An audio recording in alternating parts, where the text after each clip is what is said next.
حضرت حرم بن حیان رحمت اللہ تعالیٰ علیہ فرماتے ہیں میں حضرت اویس کرنی کو ڈھونڈنے چل پڑا. ڈھونڈنے بھی اسے نکلا جسے کسی نے نہیں ڈھونڈا اور جو کبھی کسی کو نہیں ملے. حضرت اویس کرنی، یہ فکرہ کسی درویش نے نا حضرت اویس کرنی کے لیے کہا. یہ فکرہ پورا فیٹو نہیں پہ آتا ہے. اسی کسی دے کچھ نہیں جے لگ دے تے نہ کوئی ساڈا دردی.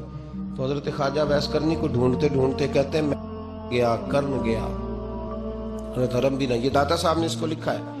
فرماتے ہیں میں گیا تو مجھے لوگوں نے کہا وہ تو حج کرنے چلے گئے. کہتے ہیں جب میں مکے گیا تو میں نے لوگوں سے پوچھا اویس کرنی آئے تھے؟ کہنے لگے ہم تو نہیں جانتے. یہ تو میرے جیسے لوگ ہوتے ہیں نا جن کی تصویریں زیادہ نکلتی ہیں تو جن کی ویڈیو زیادہ ہوتی ہے تو لوگ زیادہ جاننے لگتے ہیں، ورنہ رب کریم کے بندے تو چھپے ہوئے چکر میں پڑے ہی نہیں. کون اویس کرنی؟ تو انہوں نے کہا کہ حضرت اویس کرنی، چہرے پر برس کے داغ ہیں، کمزور سا وجود ہے، داڑھی زیادہ گھنی نہیں. جب حالات بتائے تو کہنے لگے اس طرح کا ایک شخص آیا تھا، اس نے طواف کیا تھا.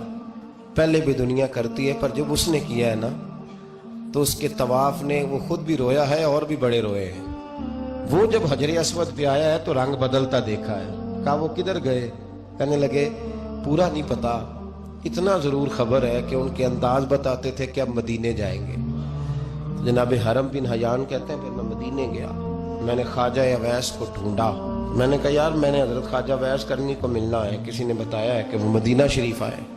تو لوگ کہنے لگے ہم نہیں جانتے وہ کون ہے. تو کہا باریک سا وجود ہے، پرانا سا لباس ہے، برس کے داغ ہے، چہرے پہ داڑھی زیادہ گھنی نہیں، کسی کو پاس نہیں بٹھاتے. پھر ایک جملہ اور کہا سنا ہے روتے ہیں تو بڑے درد سے روتے ہیں، سنا ہے بھیگی رہتی ہیں پلکیں.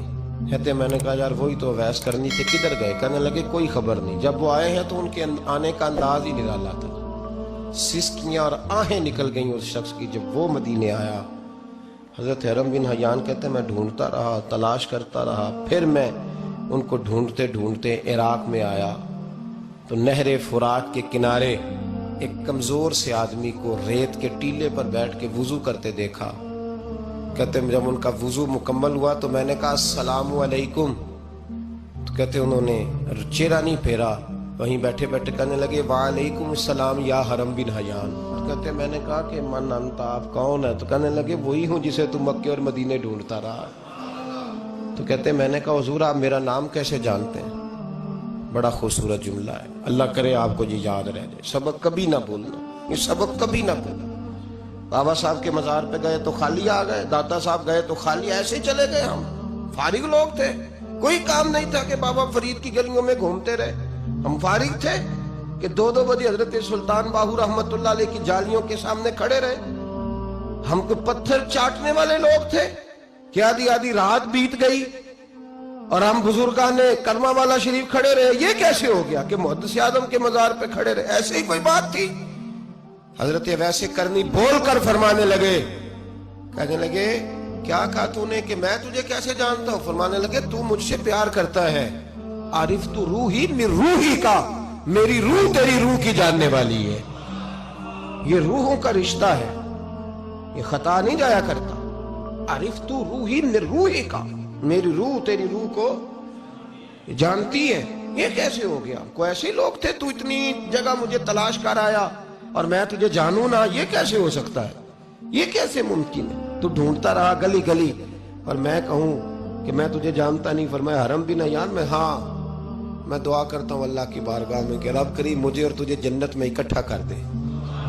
کہتے ہیں جب انہوں نے یہ دعا کی تو وہ چل پڑے. میں نے کہا حضور کہاں جا رہے ہیں؟ فرمانے لگے میرا پیچھا نہ کرنا، میں کسی اور منزل کا مسافر ہوں اور جس رستے میں چل رہا ہوں نا ان منزلوں پہ ساتھ نہیں کسی کو لیا جاتا. یہ میری اپنی ذاتی منزل ہے، اس میں پاؤں پہ چھالے ذرا سخت ہوتے ہیں. ہر آدمی کا کام نہیں یہاں چلنا، تو مجھے تنہا رہنے دے اور مجھے اپنی مرضی سے چلنے دے. کہتے میں نے منت کی تو کہنے لگے بس تو نے جد و جہد بڑی کی تھی تو تیرے ساتھ ملاقات کر لی، تجھے پہچان لیا، تیرے ساتھ بات کر لی، ورنہ میں کہہ چکا ہوں اسی کسے دے کچھ نہیں لگ